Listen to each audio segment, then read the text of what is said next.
Енергия 22 от матрица на съдбата или архетип 22 от големите аркани на Таро.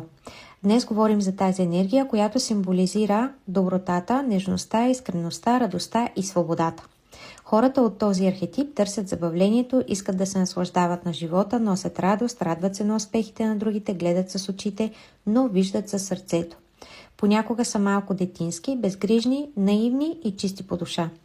Често хората около тях ги възприемат като от друг свят, странни, различни и малко луди. Те не приемат живота твърде сериозно и основното им послание към другите е: няма смисъл да усложняваш живота. Трябва да му се наслаждаваш и да го приемаш такъв какъвто е, с възходите и с паденията. Архетип 22 е спонтанен, оптимистичен, душата на компанията с отлично чувство за хумор. Демократичен, свободолюбив, обича да импровизира, любопитен е като дете и запазва това любопитство до края на живота си. Отворен е към новото, без осъждане, критика и оценки. Живота му никога не е линеен.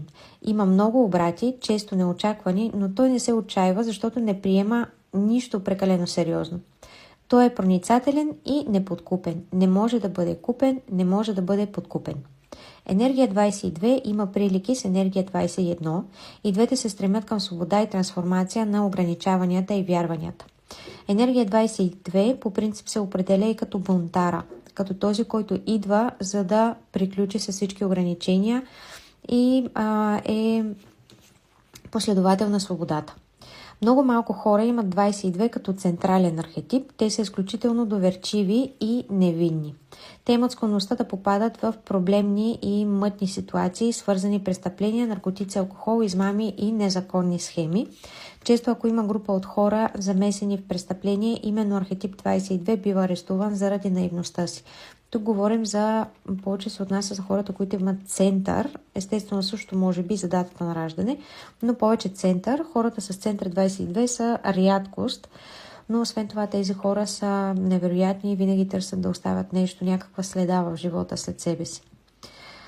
В негативния си аспект тези хора могат да бъдат неугледни, разхвърляни, нечистоплътни и леко чалнати. Могат да имат психически проблеми и зависимости, импулсивни са, нетърпеливи, не довършват започнатото и са безотговорни и ексцентрични. Небрежни, прибързани и безразсъдни.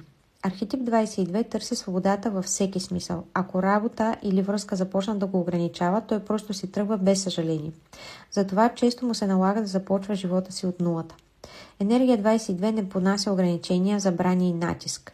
Тук искам да ви вмъкна това, че за такива хора естествено се препоръчва работа, която да не ги ограничава с работно време и да няма такъв натиск към тях.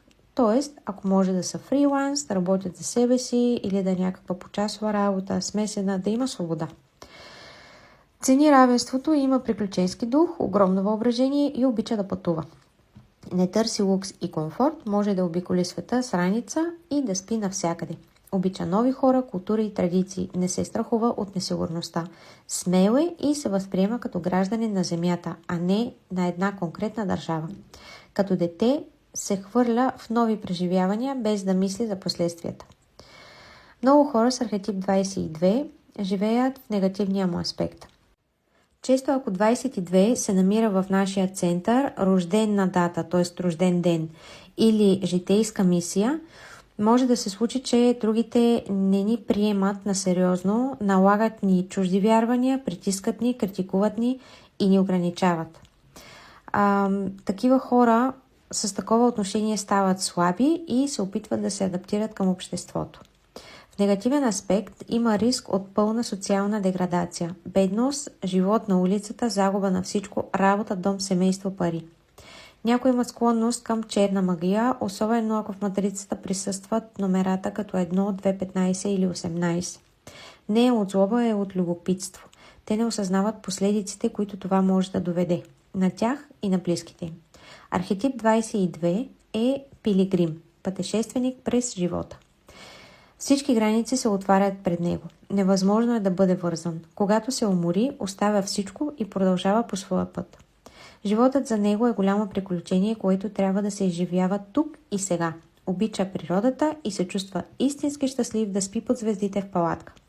Не се привързва към материалните неща, духовността е по-важна от земните дела, основната му цел е абсолютната свобода. Как да се балансира този архетип? Винаги се задавай въпроса: кой или какво ми отнема свободата? Започвай от нулата без страх. Бъди отговорен и отворен към новото. Гледай комедии, забавни филми, пътувай много, дори в рамките на собствената си държава, говори пред хора, намери хоби и му отделяй време, общувай повече с деца, не задържай обиди. Освобождавай се от всичко, което ти отнема вътрешния мир. Препоръчва се също пасивни доходи, гъвкаво работно време, както ви споменах аз преди малко, възможност за работа от всяка точка на света, реализиране на иновативни идеи, да не ограничаваш другите, доверие в висшите сили, независимост от външни обстоятелства, да се чувстваш създател на собствения си живот. Ако се чудиш кой е твоят център на матрица на съдбата, има видео в моя профил, който обяснява как да го изчислиш.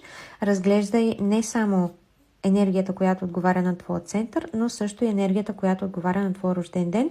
Както знаем, тя е 25% от нашето същество и се нарича често маска, което означава всъщност, че това е, което хората виждат в нас повече, отколкото самия център и това, което ние реално сме.